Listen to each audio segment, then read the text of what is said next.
पीछे हम लोग पढ़े थे किंगडम प्रोटिस्टा और मेटाजोआ के संदर्भ में कुछ। प्रोटिस्टा के अंतर्गत थी फाइलम प्रोटोजोआ। तो प्रोटोजोआ इसका जो है परिचय क्या है, इसकी परिभाषा क्या है।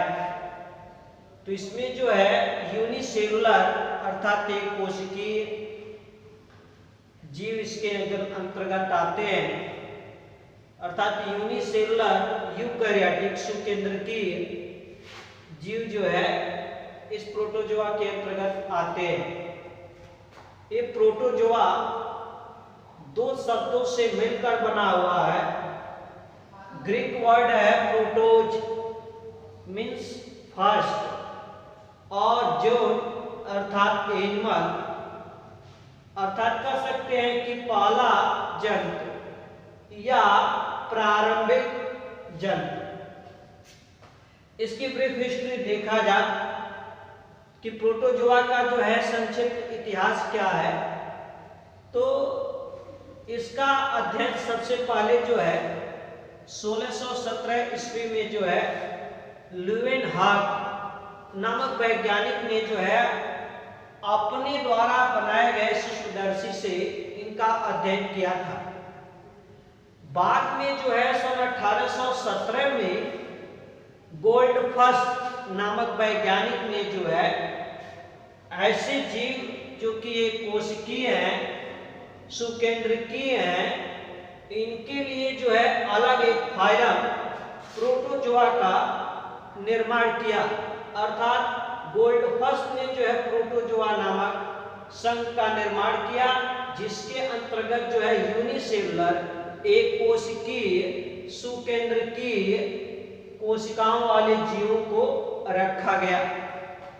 इसके अंतर्गत प्रोटोजोआ के अंतर्गत जो है लगभग 64,000 एनिमल ज्ञात हैं, जिसमें से लगभग 32,000 जातियां जो हैं एक विलुप्त हैं और 32,000 जातियां जो हैं विद्यमान हैं।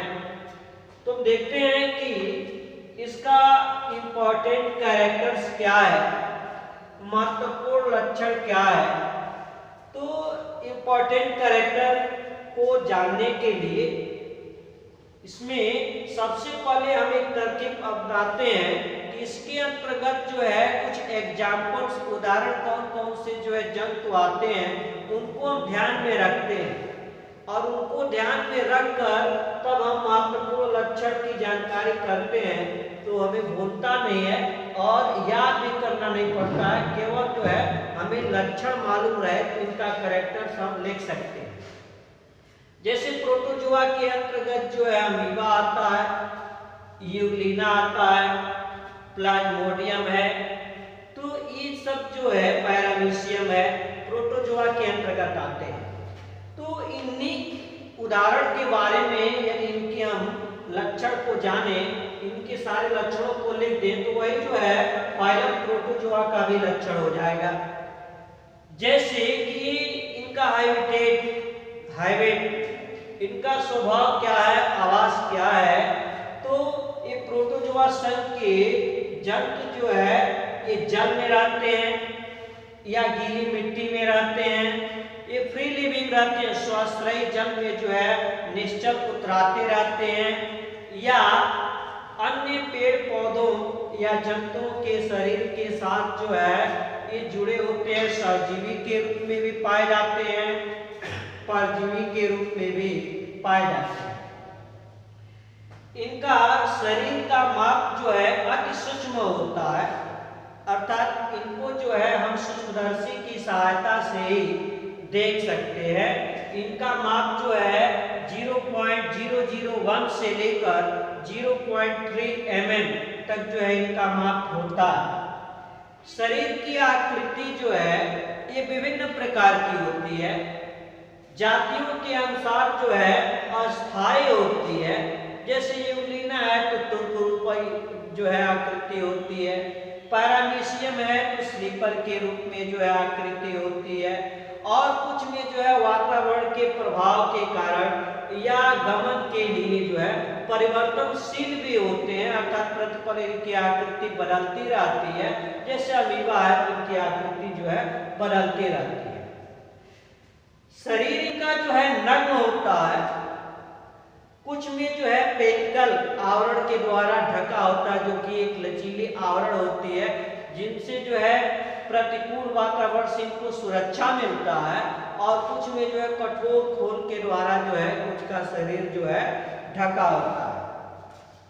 शरीर जो है एक कोशिकीय होता है, तो इनके अंदर जो है विभिन्न प्रकार के यौगिकों के द्वारा बनी विभिन्न कार्यों के लिए विशिष्ट रचनाएं होती हैं, जिन्हें जो है हम अंग न कहकर अंगक कहते हैं। और ये अंतः कोशिकीय श्रम विभाजन को प्रदर्शित करते हैं। इसलिए हम प्रोटोजीवा को जो है जीव द्रव्य स्तर का गठित जंतु भी कहते हैं।